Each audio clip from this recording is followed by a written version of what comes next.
wabarakatuh. Ibu Bapak jamaah sholat subuh Waalaikumsalam. Insyaallah pagi ini kita akan mendapat asupan rohani dari beliau Dr. Munarso. Beliau kan saudara kita ya, bukan asing lagi.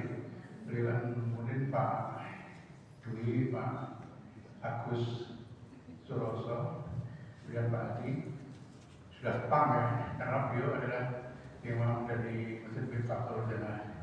Sebelum gang berapa itu di tembok itu kan sering nyebrang gitu ya.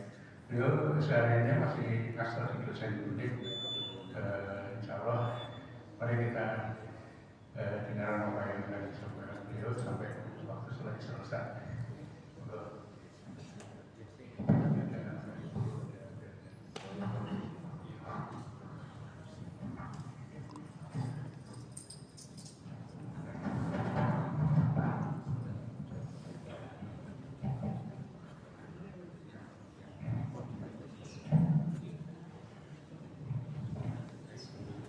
Assalamualaikum warahmatullahi wabarakatuh. Alhamdulillahilladzi arsala rasulahu bil huda wa dinil haqq liyudhhirahu 'ala dini kullihi wa kafa billahi shahida. Asyhadu an la ilaha illallah wahdahu la syarika lahu wa asyhadu anna Muhammadan abduhu wa rasuluhu la nabiyya ba'dahu. Allahumma shalli 'ala Muhammad wa 'ala ali Muhammad innaka Hamidum Majid. Amma Bapak-bapak, ibu-ibu, jamaah sholat subuh, salam idin rahmatullah. Alhamdulillah, pada kesempatan pagi hari ini kita bisa dipertemukan oleh Allah SWT di majelis yang mulia ini. Mari kita panjatkan puji syukur kepada Allah yang Maha Agung, yang Maha Pemurah, yang telah memberikan segala nikmat yang kita nikmati ya, dari hari-hari kita, dari waktu ke waktu ini luar biasa besarnya, tak terhitung jumlahnya. Mari kita berusaha mensyukuri dengan meningkatkan ketakwaan kita. Tiada bekal yang lebih baik untuk menghadapkan diri kita kepada Allah SWT kecuali bekal takwa. Salawat dan salam kita berikan kembali salam terakhir Nabi Muhammad SAW, yang karena perjuangan beliau kita bisa memahami nilai-nilai yang begitu tinggi dari al-Islam, dan kita memiliki semangat untuk mengabdi kepada Allah dengan tuntunannya. Mari kita berusaha terus menghaji apa yang diwariskan oleh Rasulullah ini, kita jadikan pedoman dalam kehidupan kita sehari-hari, dan kita wariskan juga untuk anak cucu kita, tetangga kita, sahabat-sahabat kita, supaya bisa mengikuti seperti apa yang dilakukan Rasulullah SAW dalam kehidupan ini. Bapak, Ibu, saudara-saudara hadirin rahimahullah, pada kesempatan pagi hari ini saya akan mengingatkan untuk diri saya sendiri dan juga melebar ke Bapak Ibu semuanya, karena nasihat itu kembali kepada diri kita yang memberi nasihat dan juga kepada yang diberi nasihat. Terkait dengan permasalahan syukur kemudian takwa tadi. Jadi kita bersyukur dengan bertakwa. Kalau kita mengingat nikmat yang diberikan oleh Allah kepada kita, maka kita akan tidak bisa menghitung berapa besarnya, itu tidak bisa dikonversi kepada kekayaan duniawian. Sakit apa membuatkan jenengan itu Bapak Ibu diparingi nikmat oleh Allah Subhanahu wa taala. Ini kira-kira kalau dikonversi, ditukar misalnya dengan nikmat dunia ini, kira-kira purun badan ya. Kehidupan ini luar biasa. fisik kita kan diberikan modal. Napa Bu? Fisik nih, terus di samping fisik kita diberikan nafs, jiwa. Letak Allah memberi petunjuk kepada kita, ini dalam jiwa kita. Allah memberi taufik dan hidayah masuk ke dalam jiwa kita. Kalau kita tidak dikasih jiwa, nanti masuknya ke mana? Jiwa, petunjuk Allah, keimanan di jiwa. Terus kemudian kita juga diberi nikmat akal. Akal ini juga ibu-ibu, bapak-bapak, kalau nek tiang itu buatan garam akal ya, pinter-pinter normal, buatan ya. Berarti akal ini yang diberikan oleh Allah merupakan bagian dari penyempurna dari kita. Penyempurna dari amanat yang diberikan kepada kita itu untuk orang yang berakal. Bagi orang yang tidak berakal, tidak dapat amanat dari kehidupan ini, dibebaskan. Dia tidak ada perhitungan. Kita diberikan akal. Dengan akal itu maka proses untuk menentukan ini baik, ini buruk, akal plus nafs, jiwa, ilmu. Kemudian kita juga diberikan indera bisa merasakan, ya, so merasakan enak, sedap, pedes, pahit, gitu. Rasanya sakit, rasakan, alhamdulillah. Berarti nikmat itu begitu besar. Indera ini yang mata, ini bagian dari indera. Saat ini misalkan mata kita itu kita ditukar dengan 10 triliun gitu, kira-kira Bapak Ibu rela enggak? Jadi kita Pak, misalkan Pak Tri ya, Ustaz Tri ditukar matanya dengan 10 triliun, diambil matanya sehingga jadi buta, diberikan kepada orang yang buta, kita jadi buta. Kira-kira mau nggak? Tidak mau.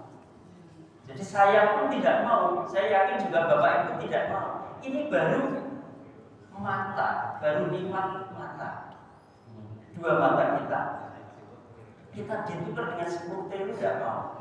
Sedangkan kita bekerja, coba kita bekerja kalau seberapa ya? Kalau kayak dosen misalkan ya, paling benar gaji 10 juta misalkan awal-awal ya, Bapak-bapak 10 juta, dan setahun itu kan 120 juta. Kalau 10 tahun baru 1,2 M. 1,2 M. Kecil atau kata nih Bu? Kata ya. Ini kalau 10 triliun nih kan kata 10 triliun. Yeah. Itu 10 tahun baru dapat 1,2 M. Jadi sangat sedikit sekali. Tapi banyak yang mencari 1,2 M itu melalaikan amanah-amanah dari Allah Subhanahu wa taala. Nggih. Enten sing mboten ngantos samonten mungkin ya, pendapatan itu paling lebih rendah dari itu sampai melalaikan, lupa sholat wae sholat gitu. Nanti enten mboten sing tesih ngoten. Sholat anu wae sholat azan nanti akhirnya sholatnya dibawa akhir. Kata maksud iku Pak. Kata sing ngoten. Enten sing lali. Jadi ngelali juga ada ya. Jadi kerja yang sederhana misalkan jahit, ya, motong, ya, nopo sing sederhana. Tapi lalai dengan nikmat yang diberikan kepada kita yang begitu tingginya ini, lupa. Ya, itu nikmat amanah sholat. Belum amanah nanti amanah macam-macam ya. Kewajiban itu amanah bagus. Amanah thalabul ilmi, belajar itu amanah dari Allah, karena itu wajib thalabul ilmi fardhu ala muslim wal muslimat. Ngaku Islam ya melaksanakan itu. betul-betul belajar, ya, belajar dengan guru dituntun, tidak belajar sendiri saya ini, ya, tapi belajar betul-betul ada yang dituntun oleh guru. Itu banyak yang melalaikan, malas nih kalau sinau, malas kalau kajian di malas. Jadi banyak amanah yang terlalaikan, amanah mendidik anak yang soleh, ya, itu banyak sekali. Dan ini bahkan banyak yang merasa bahwa uang nikmat yang didapatkan itu berasal dari jerih payahnya sendiri. Ini dia kata, ya. Jadi banyak yang menganggap seperti itu, bahwa apa yang saya dapat ini ya karena kerja kita, sehingga kalau saya sampai melalaikan kerja kita, waktunya kerja dipotong untuk sholat saja berat sekali. Kesehatan bu, kesehatan apa bu?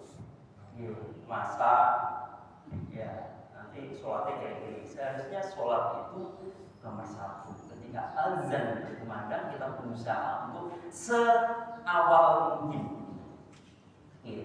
Bahwa semua rezeki yang diberikan ini sebenarnya dari Allah Subhanahu wa Ta'ala, bukan dari kita sebenarnya.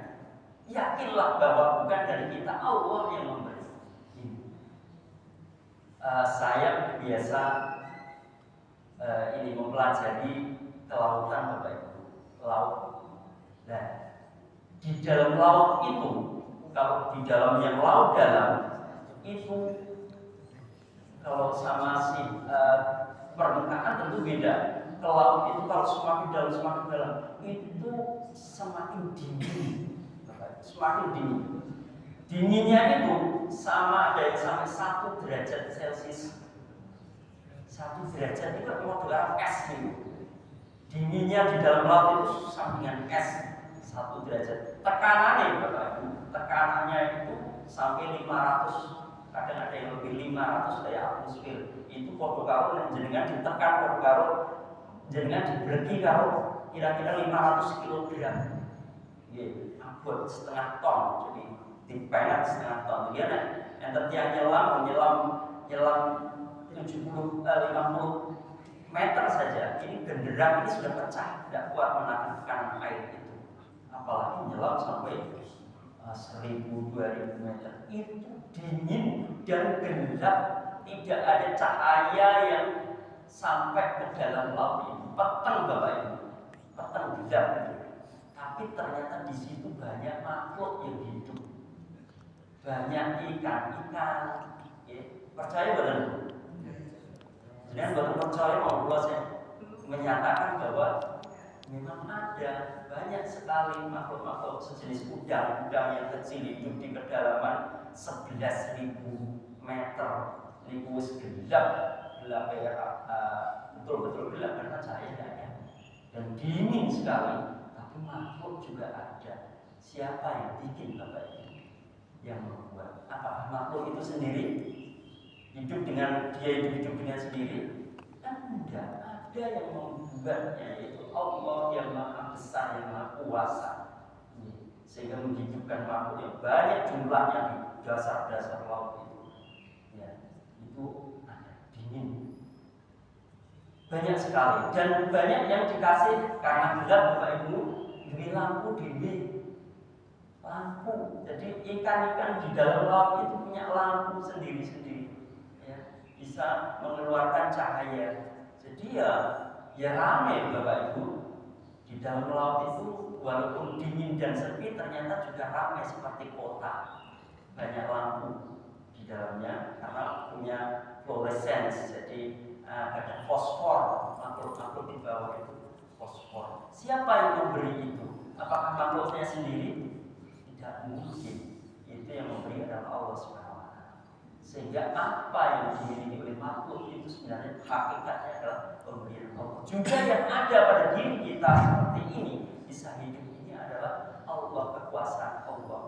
Sehingga kita itu masalah duniawiya, itu tidak usah. Ini ya kalau ajarannya jangan merasa bahwa duniawiya yang kita dapatkan itu dari kita, itu dari Allah SWT. Kita hanya diberi amanah kerja yang sebaik-baiknya, tapi tidak meninggalkan amanah-amanah yang utama.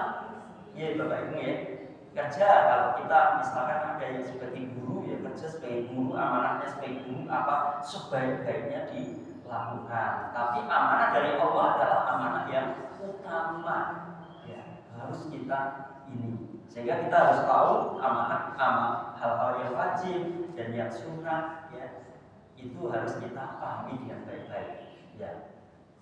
Sehingga kalau kita ini oleh Allah diminta oleh Allah bersyukur Bapak Ibu. Syukur itu amalan wajib apa sunnah? Bapak Ibu wajib ya, Pak Adi ya, wajib.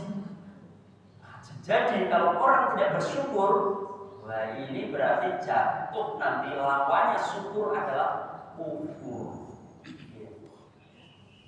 Karena yang terkadang di dalam Al-Quran yang menyatakan seperti itu diantaranya di dalam surat 14. Kenapa begitu? 14 itu surat Ibrahim. Ya, surat Ibrahim dikatakan di situ.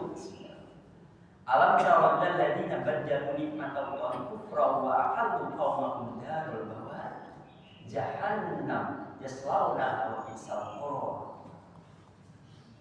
Tidakkah kamu memperhatikan orang-orang yang telah menukar nikmat Allah dengan ingkar kepada Allah dan menjatuhkan kaumnya ke lembah kebinasaan, yaitu neraka jahanam. Mereka masuk di dalamnya dan itulah seburuk-buruk tempat kembali. Jadi kalau kita tidak bersyukur, kita merasa bahwa nikmat ini adalah upaya kami, tidak merasa bahwa semua ini dari Allah, berarti menukar nikmat diberikan oleh Allah itu dengan kekufuran, kufur.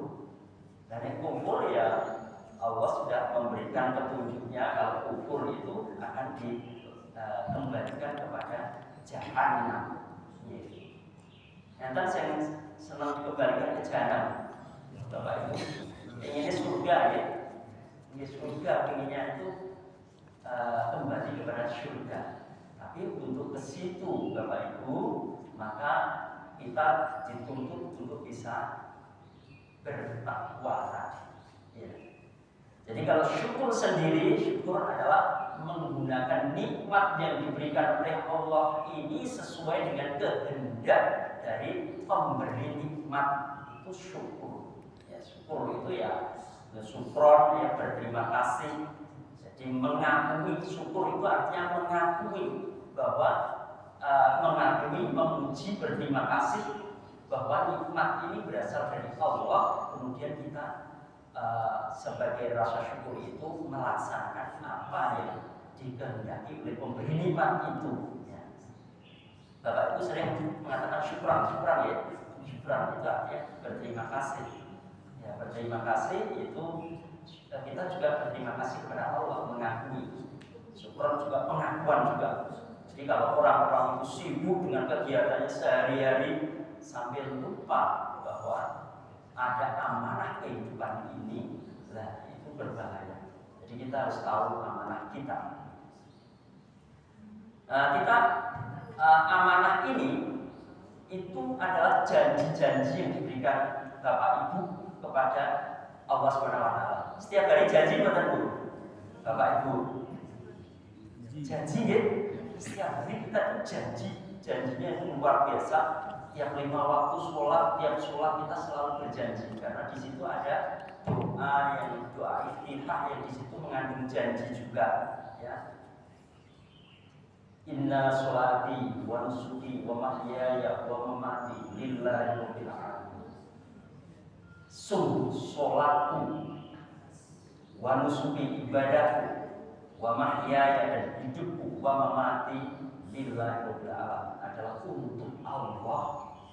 Untuk Allah berarti untuk menjalankan amanah dari Allah Subhanahu wa taala.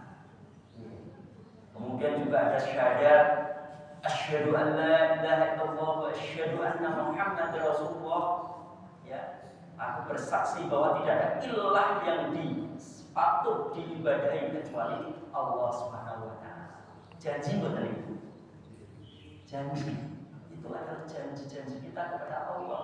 Oleh karena itu, maka kita harus, karena kita berjanji bahwa hidup ini adalah untuk Allah, maka kita harus bisa memahami apa yang dikehendaki Allah kepada kita. Ini harus kita pahami betul, dan supaya kita bisa menjalankan janji itu, ya, menjalankan janji dengan sebaik-baiknya. Jadi ciri-ciri orang beriman kan, walladzina hum li amanatihim wa 'ahdihim ra'un, yaitu orang-orang yang menepati janji-janjinya. Itu ciri orang beriman. Jadi kita setiap hari berjanji, ini harus berusaha untuk menepatinya, janji-janji. Kemudian janji-janji itu harus kita wujudkan dalam bentuk ketakwaan. Ketakwaan maknanya apa Bapak Ibu? Takwa, jenengan takwa. Takwa. Wis hafal ya diajari niku Ustaz Anam. Takwa. Kalau kita mempunyai ketakwaan, berarti kita mempunyai semangat yang luar biasa, semangat yang besar untuk menjalankan hal-hal amalan-amalan yang wajib dan amalan-amalan sunnah, dan menjauhi segala larangan-larangan Allah berdasarkan syariat secara kafah dalam kehidupan kita ini. Ini berarti kita harus memahami apa syariat, memahami. Ya. Dasarnya apa ketakwaan itu? Dasarnya adalah al-aqidah Islamiyah dan syariat. Ini dasarnya.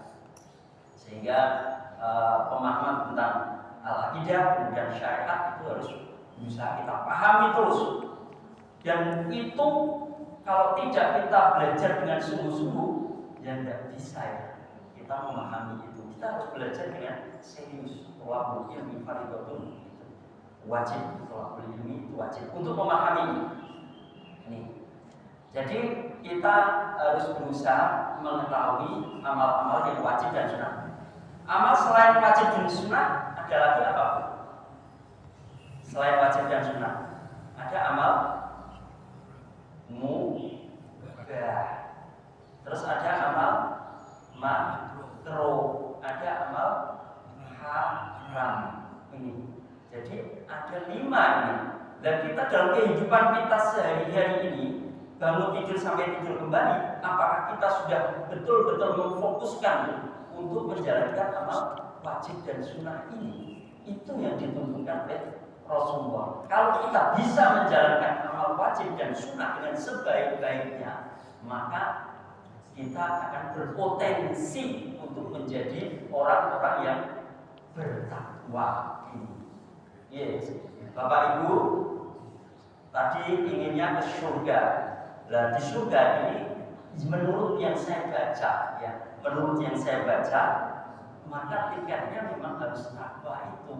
Kalau kita tidak mempunyai gelaran takwa, dalam ujian kita kan ujian di sini di dunia ujian. Kalau nanti ujian kita tidak dapat lisensi dari Allah, yaitu takwa ini, kita tidak dapat lulus, maka kita tidak bisa masuk surga ini ya. Ini di dalam Maryam, surat Maryam, surat kita apa? Surat ke-19 katakan, tilka jannatul ladzi nurithu min ibadina man kana taqiyya. Itulah surga yang akan kami wariskan kepada hamba-hamba kami yang selalu bertakwa. Jadi hidupnya itu selalu bertakwa, selalu dalam kondisi ketundukan kepada Allah, ketaatan kepada Allah. Jadi surga itu diberikan kepada orang-orang yang hidupnya itu selalu bertakwa. Dan kita tentu ingin nanti di sisi Allah itu ditinggikan derajatnya. Jika takwa kuncinya. Al-Hujurat ayat ke-13. Inna akramakum indallahi atqakum. Sungguh yang paling mulia di antara kamu di sisi Allah ialah orang yang paling bertakwa. Jadi kita itu akan menjadi orang yang paling mulia di sisi Allah, yang orang bertakwa, bukan orang yang jabatannya tinggi. Presiden misalkan, apakah orang yang paling mulia? Belum tentu, ya, belum tentu. Ya. Itu hanyalah kalau menurut Ustaz Anam dikatakan itu hanya kelebihan, belum merupakan kemuliaan. Ini orang miliarder, orang terkaya di Indonesia, apakah itu mulia? Belum, itu belum tentu mulia. Nah, kalau tidak ada takwanya ini. Jadi kemuliaan itu hanya ada di takwa ini. Itu hanya kelebihan. Kelebihannya kaya, kelebihannya gagah, misalkan ya gagah di dunia tapi kan sebentar sudah tua ya, seperti misalkan Pak Tri itu agak kuat ya, sekarang disuruh ngangkat 25 kilo aja sudah kesusahan ya. Tubuh kita ini terbatas kemampuannya ya, terbatas kemampuannya, apalagi bapak-bapak yang Pak Sinten Pak asmane Pak Pomo, apalagi Pak Pomo suruh ngangkat 10 kg atau apa ya, 20 kg sekian Pak. Nggih, pernah buat nggih. Nggih, kakean duit. Nggih, jadi kita ini sangat terbatas fisik kita, ya. Fisik kita, tapi ketakwaan kita bisa tidak terbatas. Ketakwaan kita, sehingga kalau fisik itu terbatas, kita mencari, mengejar yang tidak terbatas, yaitu ketakwaan. Walaupun tua, renta, sudah loyo, sudah tidak punya tenaga, tapi ketakwaan ini itu bisa semakin tinggi, ya, semakin kepasrahan dirinya semakin luar biasa. Nah, makanan takwa ini kan Bapak, Ibu, makanan takwa beda dengan makanan fisik. Fisik ini, jasad ini makannya adalah nasi goreng, bakmi itu. Tapi takwa ini makanannya adalah al-ilm. Nafs ini makanannya adalah ilmu. Dan itu tidak terbatas. Semakin banyak, semakin baik, Bapak Ibu. Ya, nek makan, enak makan sate, Bapak. Pernah makan sate 30 sunduk, Pak? Tidak pernah kan? Bahaya itu, berbahaya. Jadi kalau makanan fisik itu terlalu banyak berbahaya, tapi kalau makanan jiwa semakin banyak semakin bagus, Bapak Ibu. Ya, sehingga jiwa ini kita harus berusaha memberi makan sebanyak-banyaknya, sehingga nanti akan mendapatkan ketakwaan setinggi-tingginya. Ya, kadang orang-orang lupa, orang makan di warung mana, restoran mana, dikejar, ya, kejar makannya enak di mana, dikejar. Kadang-kadang lupa bahwa itu hanyalah hal yang kecil, ya. Makanan itu kalau sudah penghasilannya tinggi diukur dari besarnya fisik, ya, sengketa lemu, ya, wah itu yang makmur. Nah, itu sebenarnya bukan itu yang membuat kita itu tinggi di hadapan Allah. Yang membuat kita tinggi di hadapan Allah adalah ketakwaan kita, ya. Letaknya di mana tadi? Di nafs, jiwa kita. Jiwa kita ini ada dua kekuatan, Bapak Ibu. Allah menyampaikan fa'alhamaha fujuraha wa taqwa. Diilhamkan pada jiwa manusia fujur dan takwa. Jadi kita ini punya potensi untuk fujur itu apa, Bapak Ibu? Jahat, ya. Punya potensi untuk jahat, jelek. Juga kita punya potensi untuk takwa, fujur atau takwa. Qad aflaha man zakkaha. Maka beruntunglah orang-orang yang mensucikan jiwanya itu dengan ketakwaan itu. Wa khaba man dassaha. Dan merugilah orang-orang yang mengotori jiwanya ini, ya, dengan hal-hal yang jahat, fujur, ya. Ini jadi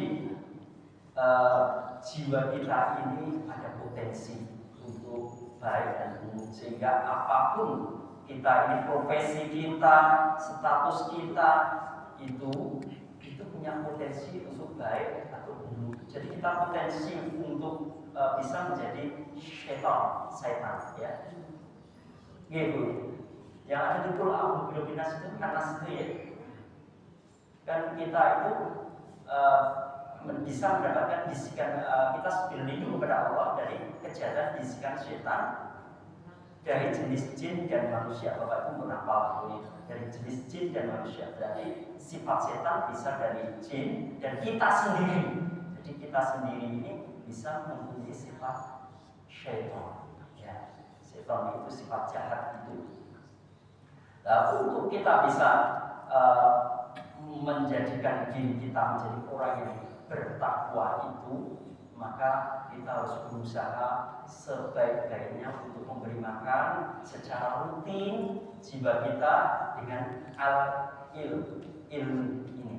Rutin bagus. Kalau sini sudah rutin ya, bagus ini. Ya, tapi kok sing sepuh-sepuh saya rasa, Bapak Ibu, sing nom-nom tentu ngapain khusus kuliah subuh kaki yang muda-muda. Seharusnya diajak gitu. Justru yang muda-muda ini harus kita arahkan untuk banyak-banyak punya ketakwaan yang tinggi. Ya kita semuanya ya, tapi pemuda ini menjadi penerus kita. Saya itu sedih dengan itu loh Bapak Ibu. Di sini jalan baru itu ya, jalan baru ini di ke Undip, Jambi, ke arah Undip ini. Itu kalau sore kan rame, sore rame. Tapi ramenya itu anak-anak nongkrong. Ya, sampai saya kalau pulang dari ngaji, ya ngaji bahasa Arab sama Ustadz ini Dodo, malam-malam saya pulang jam 10 malam itu masih rame. Tapi ternyata anak-anak pacaran. Pacaran itu kira-kira amal wajib, apa sunnah Bapak Ibu? Apa mubah? Haram. Makruh haram, makruh tidak. Haram Bapak Ibu. Ya, nek amal haram itu kan itu berarti kan punya dosa. Apakah itu merupakan wujud dari ketakwaan? Bukan ya. Jadi tadi ketakwaan, kita mempunyai ketakwaan ini kan mempunyai semangat untuk menjalankan amal-amal wajib dan sunnah. Dan kayak anak-anak seperti ini pacaran itu berarti kan tidak wajib dan tidak sunnah, berarti bukan merupakan amal ketakwaan. Ini berarti pemahaman tentang ketakwaannya belum sampai masalah itu ya. Ini dan sedangkan tuntutan Allah tadi untuk orang-orang yang menghuni surga adalah orang yang selalu bertakwa. Jadi seluruh aspek kehidupannya ini kita berusaha seluruh kita melalui ruang dan waktu. Jadi kita ini selalu berjalan dalam ruang dan waktu. Dalam ruang dan waktu itu kita harus selalu bertakwa. Ini Bapak Ibu. Jenengan kan mesti bergerak dalam ruang dan waktu, dan setiap detik-detik kita berjalan ini kita dituntut oleh Allah, nanti dinilai oleh Allah. Ini wajib, sunnah, ini ada nilainya atau enggak. Misalkan Bapak Ibu ada yang senang karaokean, enggak mungkin ya, tapi ada tangga-tangga kita mungkin ya, ada yang senang itu. Nah, itu kira-kira hukumnya apa? Harus tahu. Musik hukumnya apa? Harus tahu. Ya. Saya dulu sebelum tahu ilmunya pernah senang mendengarkan musik-musik. Dulu waktu saya muda. Tapi ketika ilmu itu sudah sampai pada diri saya, bahwa ketika Rasulullah itu mendengar musik, kecuali Rebana ya, kecuali Rebana Rasulullah mendengarkan. Tapi kalau musik yang banyak Rasulullah menutup telinganya. Ketika ditanya kenapa ya Rasulullah kok menutup telinga? Karena musik ini akan bisa menjadi pupuk, tapi bukan pupuk ketakwaan, tapi pupuk dari kefujuran, yaitu menjadi pupuk kemunafikan. Berbahaya bukan? Berbahaya di pupuk kemunafikan. Ya. Sehingga kita harus hati-hati. Kalau karaoke yang semakin banyak musiknya semakin, apalagi tambah karaoke tambah ini apa namanya hal-hal yang nyanyinya tidak benar, tidak ada unsur-unsur nasihat ya, malah itu menjadi hal-hal yang haram ya. Ini banyak sekali hal-hal wajib dan sunnah yang harus kita pahami. Paling tidak baca Bismillah itu amal wajib loh, kenapa sunnah nih? Wajib Bapak Ibu ya, wajib. Jadi kita tidak boleh terlalaikan dari bacaan Bismillah dalam setiap langkah kita. Ajeng masak, Bismillah ya Allah, aku masak karena mencukupkan suami dan anak-anakku akan rezekinya karena Engkau ya Allah. Masaknya jadi sunnah ya, jadi barang yang berarti menjadi hal-hal yang antara sunnah dan wajib, ada nilainya di sisi Allah ya. Kita misalkan makan Bapak Ibu, makan kalau tidak pakai Bismillah jadi mubah ya, mubah ya. Jadi hal-hal yang tidak ada pokoknya ini enak saya makan misalnya, itu jadi amalan yang mubah, tidak ada nilainya di sisi Allah. Tapi kalau kita mencari meneliti ini zatnya haram apa halal, kemudian cara mencarinya dari korupsi apa enggak, ini harus teliti, sehingga kita harus teliti ya dari sumbernya haram halal. Kemudian kita kalau sudah ini jelas halal atau iban mantap, maka kita makan Bismillah ya. Ditambah Allahumma barik lana fima razaqtana wa qina adzabannar, tambah bagus doa sebelum makan. Setelah itu kita alhamdulillah akan menjadi amal yang tadinya bukan jadi sunnah. Itu terus Bapak Ibu, dari waktu dari setiap gerak-gerak Bapak Ibu harus kalau berpindah satu ke amalan yang lain, maka harus sungguh-sungguh amalannya dan diawali dengan Bismillah ya. Itu seharusnya.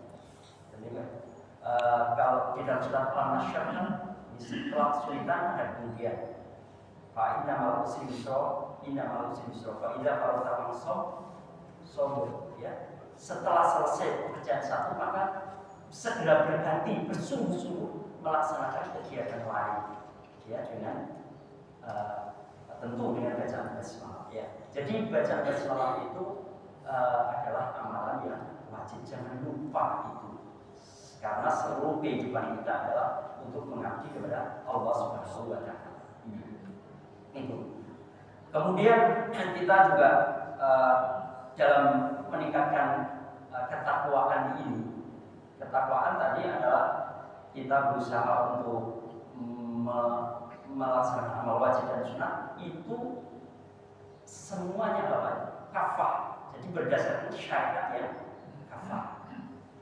Kafah artinya ya menyeluruh seluruh aspek kehidupan ya.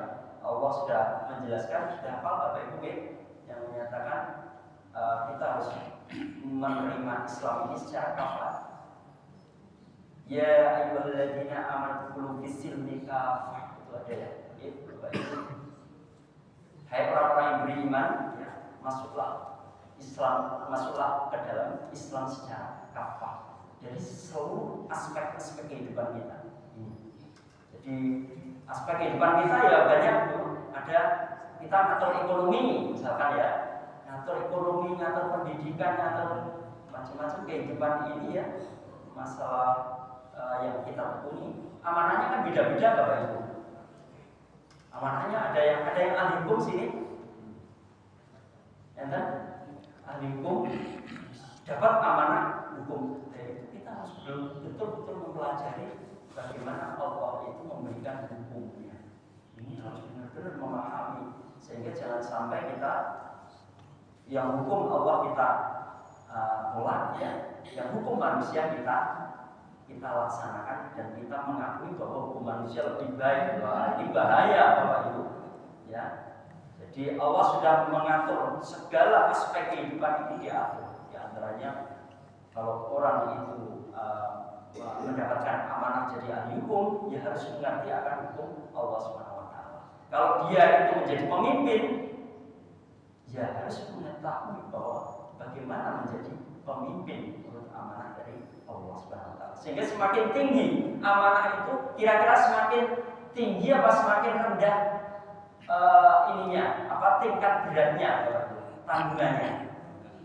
Semakin tinggi, jadi semakin tinggi jabatan itu semakin tinggi amanahnya, semakin berat itu.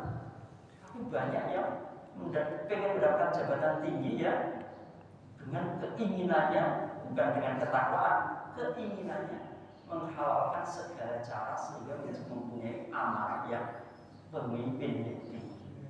Itu berat, nanti amanah yang perhitungan maupun tanggung jawab yang dituntutkan oleh Allah kepada hamba ini yang dia menjadi pemimpin itu semakin berat, semakin berat. Tapi kok banyak yang mengejar Bapak Ibu? Tamu berat. Karena apa? Ininya banyak. Iya Bapak Ibu.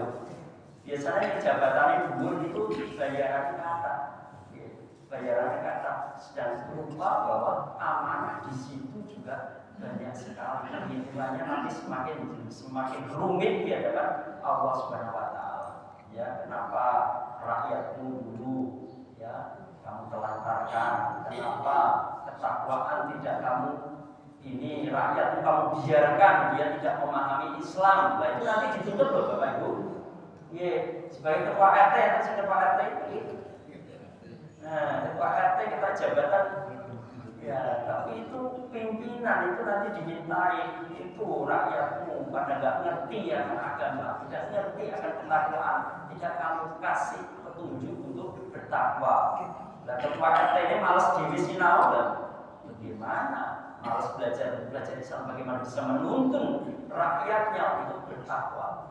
Paling-paling akhirnya menjerumuskan rakyatnya untuk berbuat yang menyelisih dari aturan Allah. Tadi di dalam surat Ibrahim tadi yang saya baca ada ya, yang saya baca artinya saja. Jadi tidakkah kamu memperhatikan orang-orang yang telah menukar nikmat Allah dengan ingkar kepada Allah dan menjatuhkan kaumnya ke lembah kebinasaan? Ya, karena dia posisinya sebagai pemimpin, akhirnya karena dia tidak ngerti akan agama, tidak memahami tentang ketakwaan, menjerumuskan kaumnya ke lembah kebinasaan. Ya. Yaitu neraka jahanam, mereka masuk ke dalamnya dan itulah seburuk-buruk tempat kediaman. Kemudian dilanjutkan juga ayat berikutnya, wa ja'alu lillahi andadan liyudillu an sabilihi qul ta'ata'u fa inna masirahum ilan nar. Dan mereka itu telah menjadikan tandingan-tandingan Allah untuk menyesatkan manusia dan jalan dari jalan Allah. Jadi akhirnya dia membuat jalan sendiri untuk menyesatkan manusia dari jalan Allah ini. Katakanlah Muhammad, bersenang-senanglah kamu karena sesungguhnya tempat kembali adalah neraka. Ya, karena dia tidak mau belajar tentang ketakwaan. Pemimpin-pemimpin ini dari ketua RT, ketua RW, ya lurah, ya ini besok dimintai pertanggungjawaban semakin lebih berat daripada yang ketua RW, tentu lebih berat tanggungannya dari ketua RT ini. Ya, sehingga yang pemimpin-pemimpin harus tahu amanah dari Allah ini, belajar sungguh-sungguh tentang modal-modal untuk menjadi orang yang mulia di sisi Allah untuk diberikan kepada rakyatnya. Ya, para ketua RW misalkan harus belajar sungguh-sungguh bagaimana menjadi manusia yang bertakwa supaya bisa memberi nasihat ke rakyatnya. Kalau enggak nanti cenderung menjerumuskan, ya, menjerumuskan. Misalkan, ayo. Ini 17-an tanggal dangdutan misalnya, karaokean rame-rame, banyak yang seperti itu ya, banyak seperti itu. Itu amalan wajib, amalan sunnah. Kalau enggak kan harus tahu itu. Nah, kalau dia yang penting rame apapun misalnya, yang penting rame meriah nyanyi, ya tambah malam tambah rame nyanyinya, lupa bahwa ada sepertiga malam dituntut oleh Allah untuk bangun sepertiga malam sujud kepada Allah. Akhirnya karena rame-rame dengan dangdutan, dengan karaokean sampai tengah malam. Akhirnya karaokean dari habis isya sampai jam 12 malam misalkan tidak ada nilainya di hadapan Allah. Hanya akan memberikan, kalau itu tingkatnya mudah sia-sia, kalau makruh dia ada nilai dosanya, kalau haram malah ada jelas dosanya. Ini paling tidak sia-sia ini. Dan nanti ditambah lagi sepertiga malam terakhir tidak bangun karena kan terlalu malam tidurnya ya. Tambah lagi nanti subuhnya kesiangan, tambah karuan ya. Semakin jauh dari ketakwaan. Bagaimana ini akan punya keinginan yang besar untuk masuk surga, sedangkan amalannya seperti itu. Ya. Jadi kita harus betul-betul memahami jalan-jalan untuk bagaimana kita bisa dekat kepada Allah. Ya. Ibnu Taimiyah mengatakan jalan kedekatan kepada Allah SWT tidak lain adalah melaksanakan amal yang wajib dan sunnah. Jalan kedekatan untuk bisa mendekatkan kepada Allah. Itu menurut Ibnu Taimiyah, ulama besar yang selalu memberi nasihat kepada umat ini ke jalan yang lurus ini. Demikian, apakah ada tanya jawab Bapak Ibu? Moga kalau ada tanya jawab masih berapa menit ini? 5 menit. Silakan. Ya. Jadi saya sampaikan tadi bahwa kita harus memahami bahwa nikmat yang diberikan kepada Allah ini semuanya itu karunia dari Allah. Kita cuma dikasih amanah sing kerja jadi ketua RT yang sungguh-sungguh, jadi guru bekerja sebagai guru yang sungguh-sungguh, ya waktunya sholat, waktunya belajar itu sungguh-sungguh. Ini tidak ada tuntutan untuk jadi guru ya guru yang sugih, tidak ada tuntutan seperti itu, ya jadi guru yang secara materi enggak, ya amanah yang diberikan kepada kita dilaksanakan sebaik-baiknya untuk kita bisa mentaati kepada Allah dalam setiap langkah, ya. Ini sehingga kita menjadi hamba yang bertakwa, tidak ada bekal yang lebih baik untuk kita menghadap kepada Allah kecuali kita. Monggo Bapak Ibu kalau ada yang mau ditanyakan silakan. Ngantor atau Bapak Ibu? Ya. Ya silakan. Assalamualaikum warahmatullahi wabarakatuh. Waalaikumsalam. Karena kita sudah terima karena tua mungkin lemah fisik secara fisiknya dan memotivasi diri untuk bisa meningkatkan ibadah pada Allah. Ya. Dukungan istri, keluarga. Dukungan keluarga. Bagaimana memotivasi diri untuk bisa meningkatkan ibadah pada Allah terutama. Karena kita menyadari fisik kita menjadi semakin lemah. Gitu, pasti itu Pak Kalim ya. Iya, iya Pak Benon, Pak Kalim. Jadi ibadah. Jadi yang ditanya adalah bagaimana memotivasi diri kita ya supaya kita mempunyai semangat ibadah yang tinggi ya ibadah. Jadi hidup kita ini tadi adalah untuk ibadah. Kalau jin wal insa yang tidak menciptakan jin dan manusia kecuali untuk ibadah, mengabdi kepada Allah. Mengabdi kepada Allah dan kita semakin lama semakin turun fisiknya. Ya, fisiknya semakin turun. Meskipun turun, Pak Alim ya, itu semangat kita itu tidak atau bisa terus naik ya. Kemudian ketakwaan kita bisa terus naik. Kita pertama kita harus selalu kumpul dengan seperti di majelis ilmu, kumpul dengan orang-orang yang soleh, ya. Orang yang soleh ini. Nah, nanti orang yang soleh kan saling menasihati kalau ada ini hal yang buruk itu dinasihati Pak. Begini putranya itu Pak, kok nggak pakai hijab misalkan kan ada nasihat. Kemudian juga semangat untuk terus mendatangi majelis ilmu. Terus kemudian semangat untuk berdoa. Tapi bahwa semuanya itu adalah dari Allah Subhanahu wa taala. Ya, doa itu amal wajib atau sunat? wajib ya, wajib doa itu, apalagi doa di dalam sholat malah wajib berdoanya. Ihdinas shiratal mustaqim dalam sholat wajib ya berdoa. Jadi doa, selalu kita berdoa kepada Allah siang dan malam, dan selalu kita Bapak Ibu zikrullah, kita selalu ingat akan Allah Subhanahu wa taala, zikrullah. Jadi setiap jalan Pak, ampun jangan sampai memikirkan hal yang tidak penting, tapi pikirkan hal yang penting, yaitu kita bagaimana kita selalu dekat kepada Allah. Pulang dengan zikir, berangkat dengan zikir, ya kita selalu ingat kepada Allah Subhanahu wa taala. Insya Allah semangat dengan asupan gizi ilmu akan memberikan semangat kita untuk bisa semakin kuat dalam beribadah kepada Allah Subhanahu wa taala.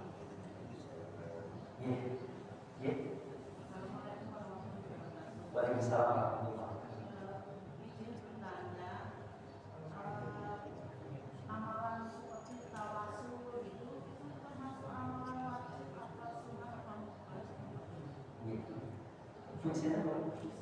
Usri, tawasul itu kan perantara ya, kita perantara. Jadi perantara antara kita kepada Allah Subhanahu wa taala. Perantara itu dibolehkan kalau tentu yang, kalau menurut ini ya dari sejarah Rasulullah ya, itu dari yang hidup ya, perantara yang hidup. Misalkan saja Pak Tri, tolong Pak Tri, saya doakan Pak Tri supaya sukses usaha ikhtiar kita. Ini perantara ya, yang hidup. Kemudian perantara lagi, tawasul lagi, amalan kita ya, amalan kita. Jadi kita berusaha untuk sujud kepada Allah, untuk sholat duha ya, mendekatkan diri kepada Allah supaya kita diterima ini, supaya kita banyak-banyak bersedekah, supaya dimudahkan rezeki kita. Tawasulnya kita ingin banyak rezeki, tapi kita keluarkan rezeki. Ini tawasulnya, ini memang seperti itu.